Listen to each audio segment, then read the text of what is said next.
Hey guys, it's Nod Lammers of Invoked 101. Welcome back, and today we're going to be taking a look at the updated Generaider deck profile. This has been a long time in the making.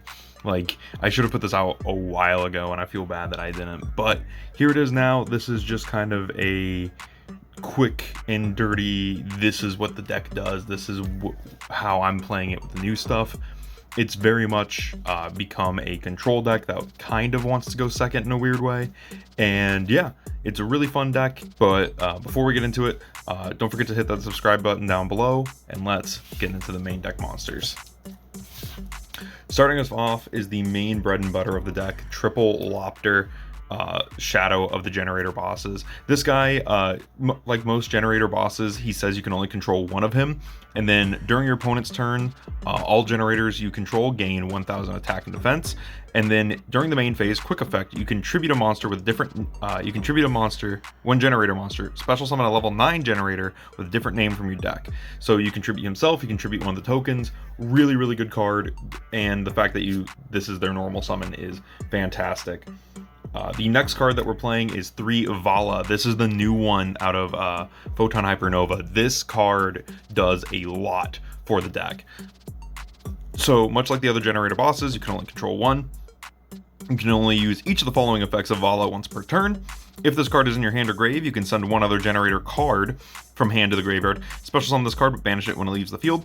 If this card is special summoned, you can special summon one Generaider monster from your hand or graveyard except for Vala. This card is amazing. She has 25/25. She's a fire fairy, much like Lopter is, which is fair because I believe this is supposed to be Odin's wife. I can't remember her name. It's supposed to be Odin's wife, and I believe this is supposed to be Loki. So pretty cool there that they share the typing and the attribute. But yeah, Vala does a lot. Being able to, one, get her out for free essentially, and then also bring another one with her is pretty insane. Next up we have Har, Generaider boss of Storms. This guy is one of your main boss monsters. Despite the deck being full of boss monsters, he's one of the main ones. So his effect is you can only control one Har once per turn if your opponent adds a card from deck to hand, except during the draw phase. Quick effect, you can make your opponent send one monster from their hand or field to the graveyard, their choice. When a card or effect is activated, quick effect, you contribute 2 Generator and or spellcasters. Negate the activation if you do destroy that card. You can only use this effect of Har once per turn. 3k. He's amazing. Being a negate, being a hand rip, he is fantastic. Next up, we have the Stratos of the deck, Mardell. Mardell is, you can only control one. If normal or special, you can add one Generator card or plant monster from deck to hand, except Mardell. You can only use this effect of Mardell once per turn. 24/24, really strong light plant monster. And I'm not playing any Lone Fires, and we'll talk a little bit about that when I finish out the monster lineup, but you can play Lone Fire if you wanted to for this. We're playing one Gila. You can only control one Gila. Quick effect, you contribute a Generator or zombie, then target a Generator or zombie in your grave, but with a different name than attributed had on the field. Special summon the monster in defense. You can only use this effect once per turn. Just 2800 defense, 800 attack. Pretty solid one. Definitely a good one of. The other one ofs we play are Nidhogg and Utgarda. So Nidhogg has the effect, you can only control one. Same thing with Utgarda. And then Nidhogg says when your opponent would special summon a monster, quick effect, tribute a Generator or Wyrm, negate the summon if you do destroy that monster. You can only use this effect of Nidhogg once per turn.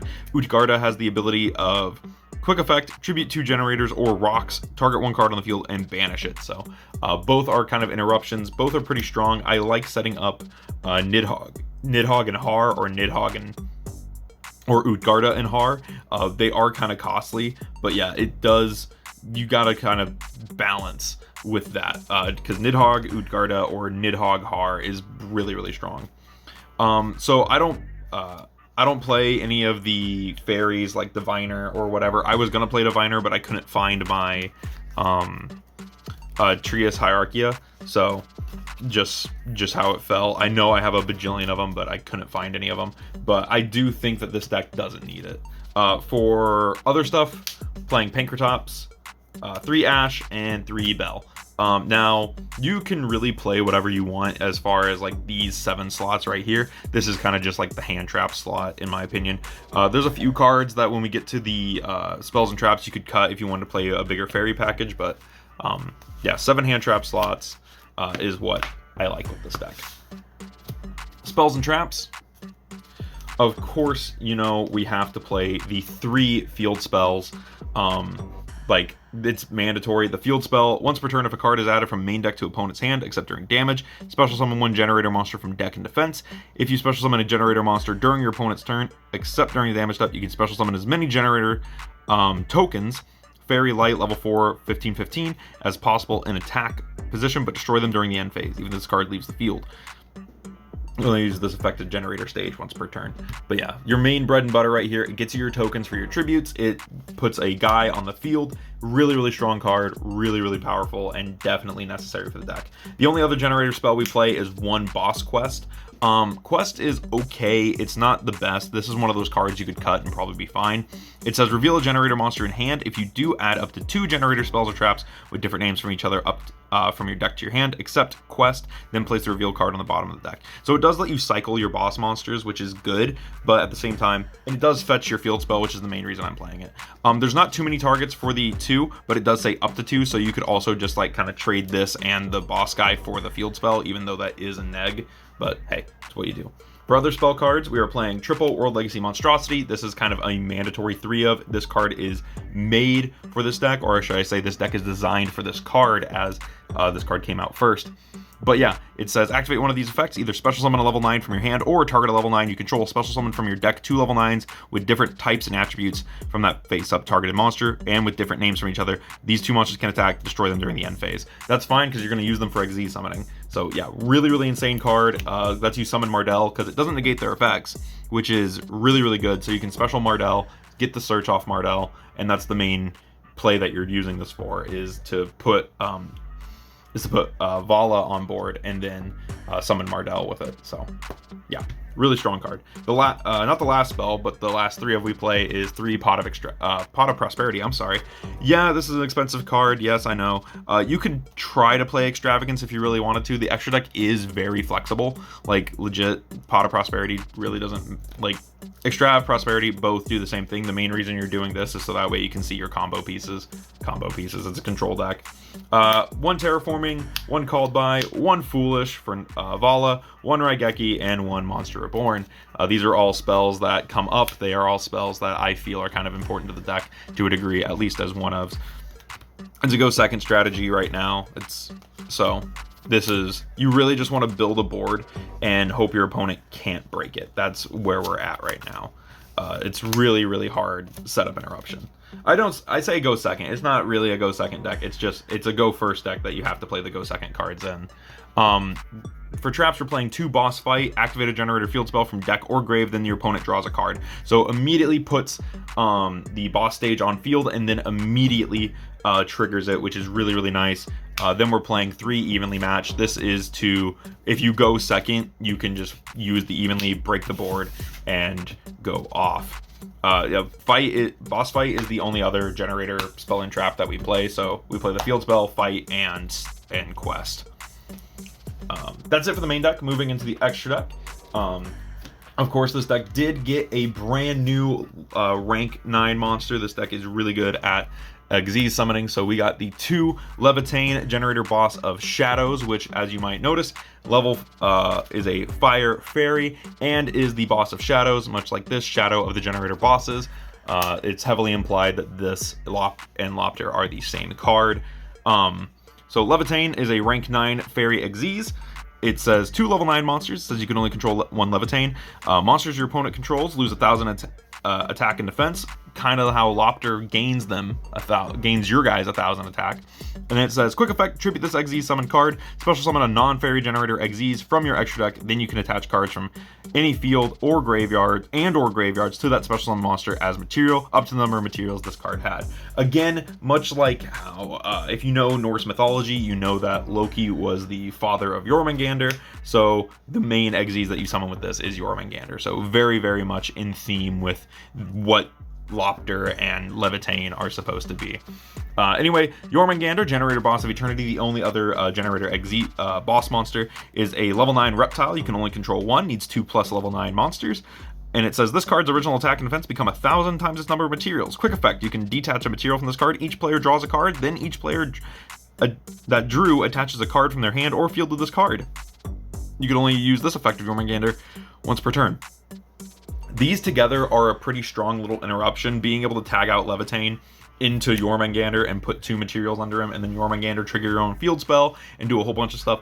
And you can keep him in the extra monster zone just so that way he's kind of out of the way of your main fields with all the tokens. Like, that's the thing with this deck, is it is 100%, like, if they ever get rid of the extra monster zone, this deck kind of falters. Other rank 9s that we play are 1 Sacred Tree Beast Hyperiton, which is kind of like a Mechaba but an Xyz. Needs 2 level 9s during your turn when you activate a card or effect. Quick effect, target 1 card of the same type, monster, spell, or trap, in your grave, attach it to this card as material. During your opponent's turn, when a card or effect is activated, quick effect, you can detach a material of the same type, monster, spell, or trap, from this card. If you do, negate the activation. If you do, destroy that card. You'll use each effect once per turn. So yeah, really cool card. Like I said, it's kind of like a Mechaba but an Xyz monster. We have 1 9 lives cat, who you can detach a material to bring back a level 9 monster in your graveyard. Or 1 card in your opponent's graveyard and special summon it. Phantom Fortress Interblathnir. This is a really cool rank 9. 2 level 9 monsters once per turn. Detach a material from this card, activate one of these effects. Banish a card your opponent controls, banish a card from their hand, banish a card from the opponent's graveyard, or banish the top card of the opponent's deck face up. So yeah, really cool card. A really strong card at 2,900 as well. We play 1 fusion monster, that's Trishula, Dragon of Icy Imprisonment, and that's because you can take monsters, 3 monsters with different names, so you can use a token and some other stuff, and turn it into a level 9 fusion. It's not the best thing. It usually gets banished, as the Xyz monsters are much better. But yeah, moving into links, we're starting with our 4s. We play 1 Apollousa, Bow of the Goddess. I feel that this card needs no introduction. 1 Borreload, 1 Crusadia Avermax, and 1 Zeraboros. So I'm going to tell you right now, this extra deck is not like super optimal. You can really play whatever you want. It's generators. They set up enough, and you're mainly making the rank 9s anyways. I'm playing 3 Nightmare Phoenix and 2 Cerberus as my last cards. Like I said, you can play whatever you want. The link monsters don't always come up, let alone the 4s. So this extra deck, aside from like the Xyz monsters, which I believe and you could play 1 more Jormungandr. I actually don't think that'd be a bad idea. Other than those, the extra deck is pretty loose, and you can play whatever you want with it. It's not a skill intensive extra deck, as your deck is full of monsters. But yeah, that is it for the new Generator deck. I really like this deck. It's a deck that I've kept up with for quite some time. It's the only thing out of Mystical Fighters that I thought was good, and it seems to have held up. I've seen some people in the Generator Facebook group claiming that they're doing pretty good, and it looks like they are. So yeah, let me know what you thought about this deck in the comments below, and I'll see you guys in the next video.